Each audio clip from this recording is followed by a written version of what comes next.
So Napheesa Collier is a player that is currently playing for the Minnesota Lynx. And if you guys don't know, the Minnesota Lynx are in a bit of a weird spot this year where Fee has not committed long-term at all. Fee has not committed. She has basically signed a one-year deal. And there are rumors that she is not the biggest fan of the Minnesota Lynx organization and is absolutely open to leaving. Again, I don't know how true those rumors are, but there are rumors that she is absolutely okay with leaving the Minnesota Lynx. That being said, things can change. Now, if the Minnesota Lynx suddenly flip things on their head and become an elite franchise, obviously things then massively change. That being said, we have now got a situation where Napheesa Collier is on a one-year deal, and the likelihood of her being a free agent next year, or at least testing free agency, is high. But let's take a listen to what she said about signing a one-year deal. On the now, I just came off 2 ankle surgeries. I'm trying to get back on the court, and this was such a whirlwind. We had with the CBA going on and all these things, everything was happening so fast. I just wanted to be able to focus on getting on the court with my team this year and winning a championship. But you are the team leader. They would have given you 3 years, 5 years, whatever you wanted. Mm-hmm. Again, I think just not looking too far into the future in that way, in that I want to be able to stay focused on my recovery. I've never had surgery before like this. I've never had to come back from injury. This is new for me, and I wanted to be able to give it my all and focus on the now. No, you've already got a Supermax. It's not like you're going to get more money. Mm-hmm. But do you feel there are opportunities that will come to you in a year that would not be available to you now? In terms of teams? Yeah. Of course, I think there's new opportunities every year, and every time you're off your contract, there's opportunities. But again, that's so far in the future for me. We haven't even started game 1. She's very much hinting. I'm not saying she's hinting she's definitely leaving Minnesota. I'm saying she's hinting that she's not definitely staying in Minnesota. There's a big, big difference. There's a difference between definitely leaving and not 100% staying. It's not like Stewie with New York, where she said before free agency started, yeah, I'm staying in New York. I'm not going anywhere. She could have had a 4-year Supermax if she wanted it. She's been the best player in this organization over the last 10 years. And, 2017, they had Maya Moore still. So over the last 9 years, she's been their best player. She was better than, and I do put her in that period of time, better than Sylvia Fowles, who was one of the best players ever. So when it comes to Napheesa Collier, she is she is one of the greats, one of the all-time greats. Could very well go down as the best player of all time to never win a ring. Don't think she wants that. And the thing with Minnesota is that as good as their scouting is, you don't win without star power. Kayla McBride is only a good enough championship number 2 if you're stacked depth-wise. Which they were stacked depth-wise for years. That being said, adding Maya Caldwell is big.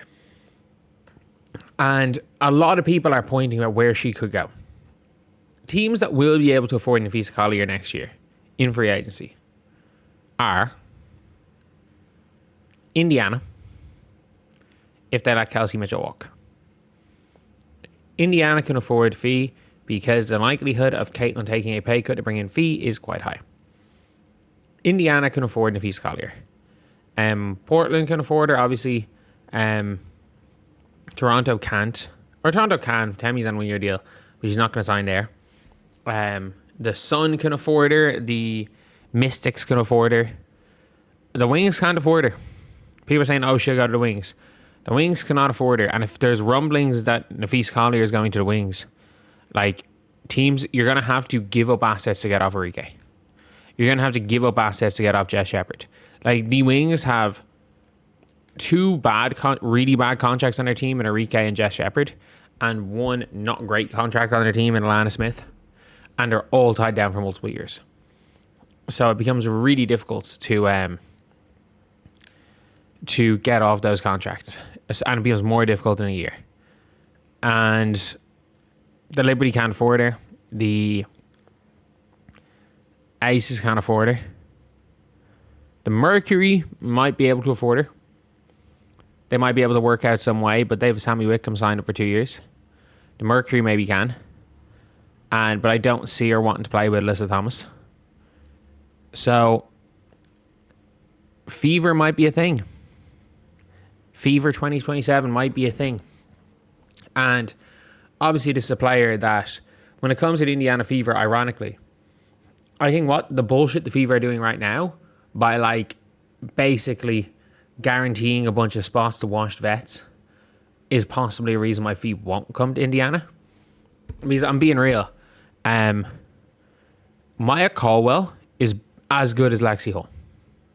She's as good as Lexi Hull. And the Indiana Fever could have had Maya Caldwell for free on a much cheaper contract. And even if you want to keep Lexi Hull, sure. But over Shatori Walker-Kimbrough, you could have had her over Lexi Hull. Or sorry, over Shatori. And to play the Lexi Hull role. Unpopular opinion, Maya Caldwell was better than Lexi Hull. And she was free. They could have got her. Chloe Bibby, as we saw last year, is 100 times better than Demir Standis. I'm not saying Chloe Bibby's exceptional. I'm saying she's better than Dantas. She is better than Dantas. No ifs, ands, or buts about it. She is better than Dantas. We saw it for a year. Chloe Bibby was available for free. Aicha Coulibaly should have been already signed. And the only excuse for the Fever doing what they're doing is if they want to sign a Mier. But I'm looking at it, I'm like, people are like, oh no, if they start cutting vets won't want to come. And I'm like, any vet that wants to win a championship won't come if you're an organization that refuses to cut inferior players to bring in superior players. There is not one vet that will refuse to come for that. Because the Fever don't, and especially because if the Fever's goal is to sign washed up vets who shouldn't even be in the league anymore for the rest of the time, then sure, you go for that. If their goal is to sign actually good vets, then no, it's not going to work. But yeah, Fever might be a thing because it sounds like Fever or Fee Collier could be going. Indiana Fever, Kelsey Mitchell swap for Fee. Fee is down in Minnesota. And again, I've heard from podcasts, I wish I had the podcast, but it was like a borderline official WNBA podcast that said that Fee is basically not happy with Minnesota and she's gone no matter what next year. It just depends on where. And right now, the likelihood is that a team that is competing for a title and will have the cap space to sign her is the Indiana Fever. And I'm sorry, a like-for-like swap, salary-wise, of Fee for Kelsey Mitchell, you make that trade 100 times out of 100. Fee is arguably the best player in the world at one of the most important positions. Fee, Aaliyah Boston, Caitlin Clark, Raven Johnson, and Lexi Hull. Or you find some way of upgrading on Lexi Hull because there's a lot of upgrades on Lexi Hull. They will be cheaper. And you got Mo Billings off the bench. That's a good team. That's genuinely a good team.